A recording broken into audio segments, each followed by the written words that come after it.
प्यारे मित्रों, ये कहावत आपने सुनी होगी कि माता पिता का ऋण नहीं चुकाया जा सकता। निश्चित रूप से जिसने जन्म दिया है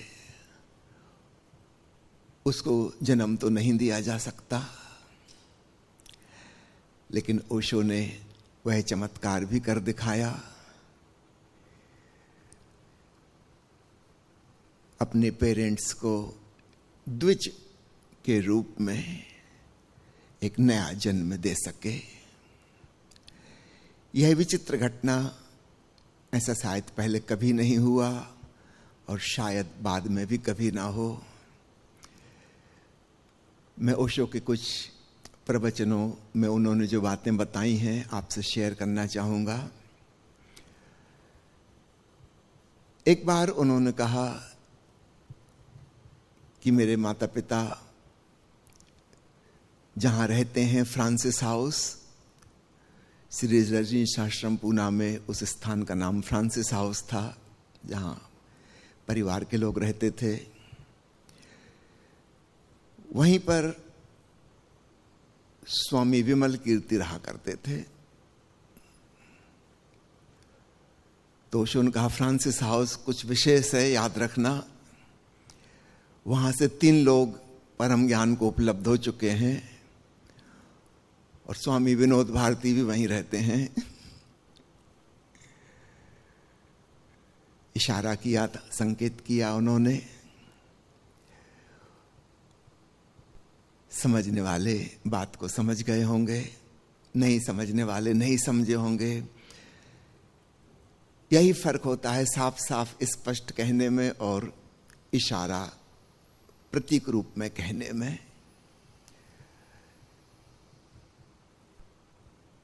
एक बार किसी ने पूछा ओशो से कि मैंने सुना है कि जब आपकी माँ ने संन्यास दीक्षा ली थी तो आप अपने मंच से नीचे उतर के आए और माला पहनाने के पश्चात उनके चरण स्पर्श किए।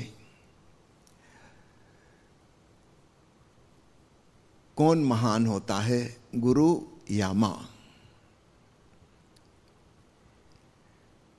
ओशो ने जो उत्तर दिया, बहुत गौर से सुनना। उन्होंने कहा दोनों ही एक दूसरे से महान होते हैं, बड़े होते हैं। और तुम्हारा सवाल ऐसे ही है जैसे कोई पूछे कि मुर्गी पहले कि अंडा पहले। बड़ा मुश्किल इसका उत्तर देना। और उनका इस सवाल में एक भ्रांति है, एक भूल है। पूछते समय हमें एक ख्याल नहीं आता, ऐसा लगता है कि मुर्गी और अंडा 2 अलग अलग चीजें हैं। ऐसा नहीं है। अंडे का ही एक्सटेंशन मुर्गी है और मुर्गी का एक्सटेंशन अंडा है। तो ऐसा कह लो कि वो जो है उसका एक रूप मुर्गी है, उसी का दूसरा रूप अंडा है और वह रूप बदलता रहता है। मुर्गी में से अंडा निकल आता है, फिर अंडा में से मुर्गी निकल आती है, एक सिलसिला है। तो वास्तव में 2 नहीं है, वो अविभाज्य। कोई खंड खंड हम नहीं तोड़ सकते। कहां से मुर्गी शुरू होती, कहां से अंडा शुरू होता है, वो कंटिन्यूटी में है। इसलिए हमारा सवाल गलत है, इसलिए इसका कोई उत्तर नहीं हो सकता। उनका ठीक ऐसा ही सवाल तुमने पूछा है, सदगुरु बड़ा कि मां बड़ी? उनका थोड़ा समझो, हम गुरु को या मां को या पिता को आदर क्यों देते हैं? वह कारण एक ही है और वह है कि उन्होंने जन्म दिया। निश्चित रूप से माता पिता जो जन्म देते हैं वह भौतिक काया का जन्म है। सदगुरु जो जन्म देते हैं वह आत्मा का जन्म है। वो और गहरी बात है। लेकिन अगर शरीर का जन्म ना हो तो फिर साधना का अवसर नहीं बनेगा, फिर दूसरा जन्म आत्मा का जन्म भी ना हो सकेगा। तो कहने को तो हम कह सकते हैं कि चैतन्य का जन्म होना, आत्मज्ञान होना ज्यादा उच्च कोटि का जन्म है, लेकिन वो उच्च कोटि का जन्म तभी हो सकता है जबकि उसकी बुनियाद बन गई हो। एक मंदिर में हम ऊपर स्वर्ण कलश चढ़ाते हैं, हम कहते हैं ये ऊपर है, लेकिन याद रखना स्वर्ण कलश तभी रखा जा सकता है जब नीचे मंदिर की नींव रखी गई हो, दीवारें खड़ी गई हो, खम्भे खड़े किए गए, छत बनाई गई, गुंबज ढाला गया, तब जाके स्वर्ण कलश चढ़ सका। तो एक अर्थ में स्वर्ण कलश महान है, तो दूसरे अर्थ में नींव के पत्थर भी महान हैं। उनके बिना स्वर्ण कलश नहीं हो सकता। और अगर स्वर्ण कलश ना हो तो नींव के पत्थर निरर्थक हो जाएंगे, उनका भी सारा अर्थ खो जाएगा। एक अधूरा बना मंदिर कैसा लगेगा जिसमें कोई देवता विराजमान नहीं, दीवारें खड़ी हो गई हैं, लेकिन अभी परमात्मा की प्रतिष्ठा नहीं हो सकी, वो भी आधा अधूरा है। लेकिन याद रखना, परमात्मा की प्रतिष्ठा तभी हो सकती है जब मंदिर पूरा बन गया हो। तो दोनों ही बातें अपने आप में महत्वपूर्ण हैं। ये सवाल मत पूछो कि इनमें कौन बड़ा कौन महान। फिर ओशो ने बताया कि यह बहुत ही विरल घटना है कि कोई माँ अपने बेटे को गुरु रूप में स्वीकार कर सके। जिस बच्चे को उंगली पकड़ के चलना सिखाया, हर छोटी मोटी चीज सिखाई, भाषा सिखाई, चलना बोलना, उठना खाना पीना, स्नान करना, माँ पहली गुरु है, उसी से सब कुछ सीखा जाता है। तो निश्चित रूप से माँ का अहंकार भी होता है कि मैंने बच्चे का पालन पोषण किया है, मैंने बड़ा किया है। इसलिए कोई माँ कोई पिता अपने पुत्र के सम्मुख झुक नहीं सकते, बहुत कठिनाई है। अन्य लोगों को उतनी कठिनाई नहीं होती, क्योंकि उनका कोई बैकग्राउंड ऐसा नहीं है कि जिसमें वो श्रेष्ठ थे, महान थे, ऊंचे थे, बड़े थे, और सामने वाला असहाय था, लाचार था, कमजोर था, उसको उन्होंने सहारा दिया। कि माता पिता के साथ ये मुश्किल हो जाती है। बुद्ध के पिता कभी बुद्ध को ना समझ पाए, ये वाली बात हम समझ सकते हैं कि ये स्वाभाविक है ऐसा होना। ओशो ने ईसा मसीह का उदाहरण दिया। एक बार वे कहीं बाजार में खड़े कुछ उपदेश दे रहे थे, चारों तरफ उनके भीड़ घेरे हुई थी, और किसी ने आवाज दी कि आपकी माँ आई हुई हैं और वो भीड़ में प्रवेश नहीं कर पा रही, वो बाहर आपका इंतजार कर रही हैं, आपसे मिलना चाहती हैं। ईसा मसीह ने कहा कि उस स्त्री से मेरा कोई लेना देना नहीं है।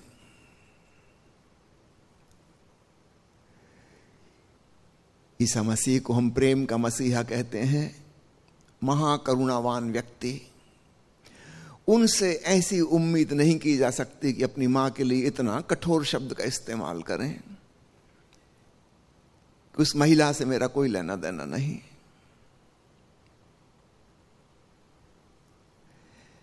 ऐसा क्यों कहा होगा? बहुत गहरा प्रेम और करुणा मां के प्रति रही होगी। उनके भीतर जो घटित हुआ है, परम आनंद का, परम शांति का अनुभव, अनजाने अपरिचित लोगों से शेयर कर रहे हैं, सबको मार्ग बता रहे हैं कि उसको कैसे जान लो।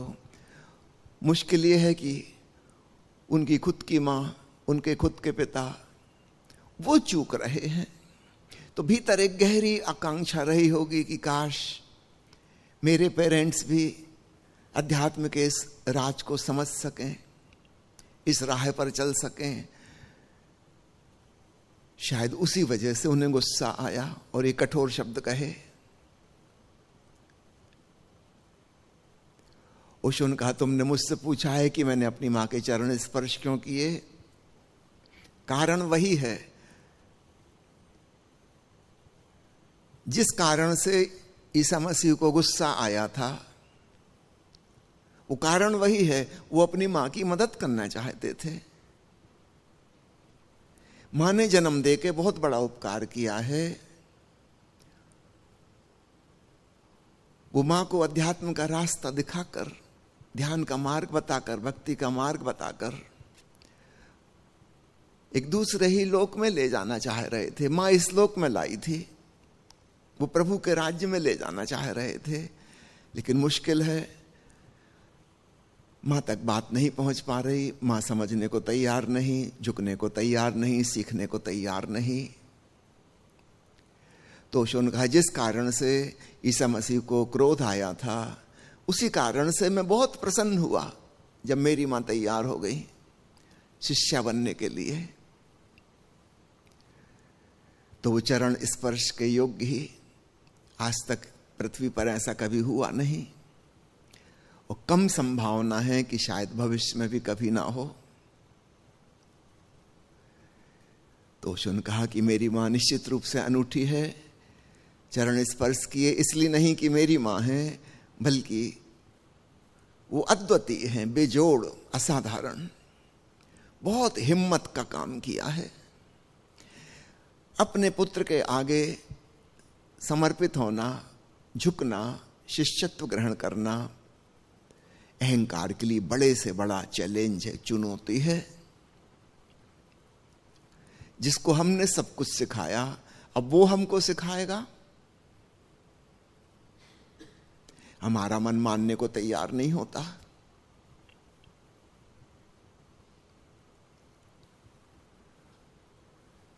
ओशो ने कहा कि मेरी मां ने बहुत बड़ा साहस का कदम उठाया है। ये साहस का कदम एक छलांग की तरह है, एक क्वांटम लीप।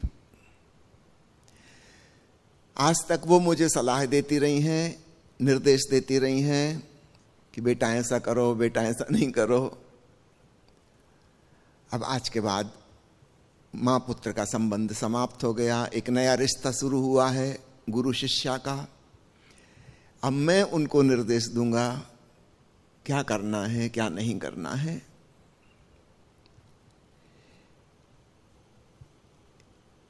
पूरा रिश्ता ही पलट गया।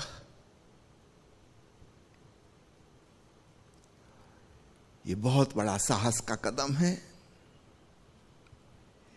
कि जिसको हमने सिखाया, अब हम उससे सीखने के लिए राजी हुए। निश्चित रूप से अहंकार को छोड़ना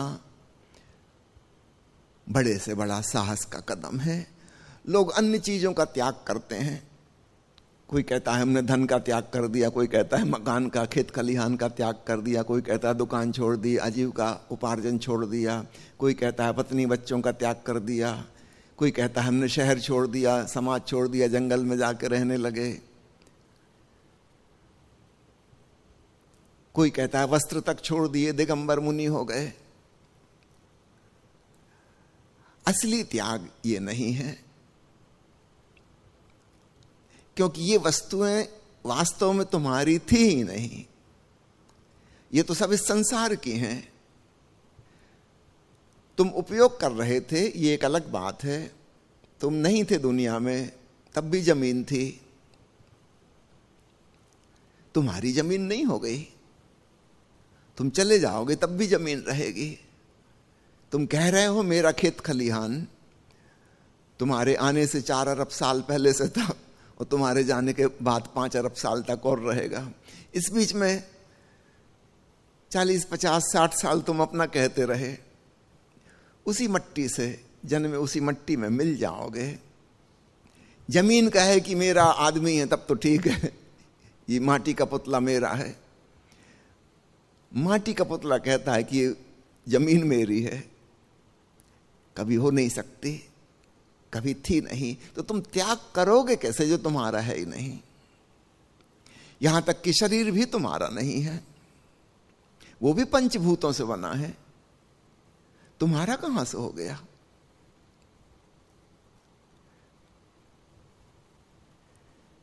और जो तुम्हारा है वास्तव में चैतन्य, उसको तुम त्याग ही नहीं सकते, वो तुम्हारा स्वरूप है। तो फिर त्याग किस चीज का हो सकता है, जरा सोचो। जो हमारा है ही नहीं उसका त्याग हो नहीं सकता। जो वास्तव में हम हैं, चैतन्य रूप आत्मा, उसका भी त्याग नहीं हो सकता, वो तो हमारा स्वरूप है, छोड़ा ही नहीं जा सकता। सिर्फ एक चीज का त्याग हो सकता है, वो है अहंकार। वो एक्चुअली नहीं है, सिर्फ एक भ्रांति है, एक सपना है, और वो हमारे द्वारा ही क्रिएटेड है। हम चाहें तो उसको ड्रॉप कर सकते हैं। असली त्याग वो है। वो जो साधु महात्मा संसार छोड़ के चले गए, वो भ्रांति में है कि उन्होंने त्याग कर दिया। उनको तो त्याग का भी अभिमान हो गया, घमंड हो गया कि हमने ये छोड़ा है, हमने वो छोड़ा है, हम बड़े त्यागी हैं। ये भी अहंकार का हिस्सा हो गया। त्याग तो बस एक ही है। ये जो इल्यूजन है ईगो नाम का, इसके प्रति सजग हो जाना ही उसका छूट जाना है।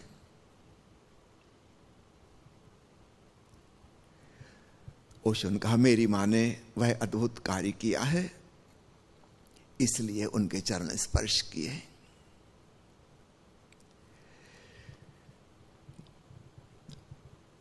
मैं इसमें जोड़ना चाहूंगा, वो जो कहावत है कि माता पिता का ऋण नहीं चुकाया जा सकता, ओशो ने उस कहावत को गलत कर दिया।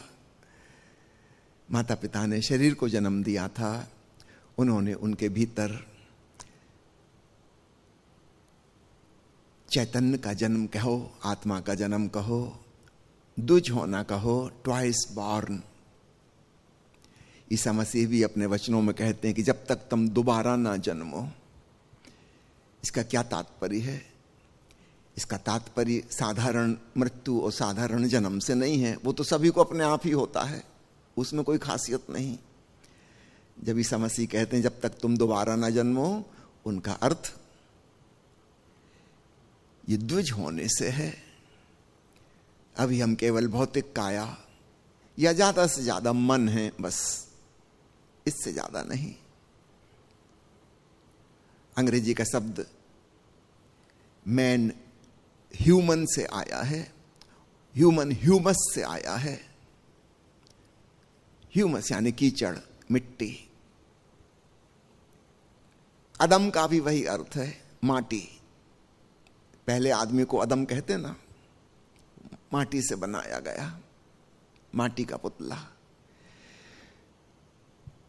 माता पिता से जो जन्म मिला है वो बस उसमें हम माटी के पुतले ही हैं, उससे ज्यादा नहीं। जब तक हमें अपने भीतर प्राण तत्व का, चैतन्य का एहसास ना हो, तब तक असली जन्म नहीं हुआ। तो असली जन्म तो सद्गुरु के माध्यम से ही मिलता है। प्यारे मित्रों, मैंने आपसे फ्रांसिस हाउस की चर्चा की। निश्चित रूप से जहां इतनी प्रखर चेतनाओं का निवास रहा, उन्होंने जो सामान उपयोग किए वहां, उन सब में भी ऊर्जा तरंगें समाविष्ट हो जाती हैं। मेरे बड़े भाई स्वामी निकलंक भारती जी ने माता पिता के द्वारा उपयोग में लाए गए वस्त्र, वहाँ कमरे के पर्दे, कुर्सियाँ, टेप रिकॉर्डर, भोजन पकाने के बर्तन, बेडशीट्स इत्यादि इत्यादि बहुत कुछ संभाल कर रखा। पिछले वर्ष वो यहाँ आए थे और इस नए ध्यान मंदिर के निर्माण को देखकर बहुत प्रसन्न हुए और उन्होंने कहा कि वह सारी सामग्री जो उन्होंने संभाल कर रखी है, यहाँ के लिए उपहार स्वरूप देंगे। यहाँ ओशो मंदिर के पीछे का जो कमरा है, उसमें वह सारा सामान सजाया गया है। उसका नाम रखा है वात्सल्यम। देव अमृत। मेरे पिताजी का नाम स्वामी देवतीर्थ भारती था, माताजी का नाम मां अमृत सरस्वती, तो उनके नाम पर ही रखा है देव अमृत धाम, वात्सल्यम। तो चलिए हम उस भाव से आज उस स्थान का, धाम का उद्घाटन करते हैं। 17 मई 2024 को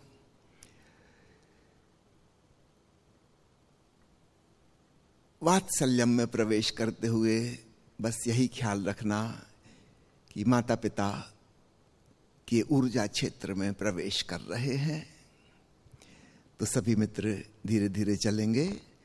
20 मिनट हम वहां मौन में बैठेंगे।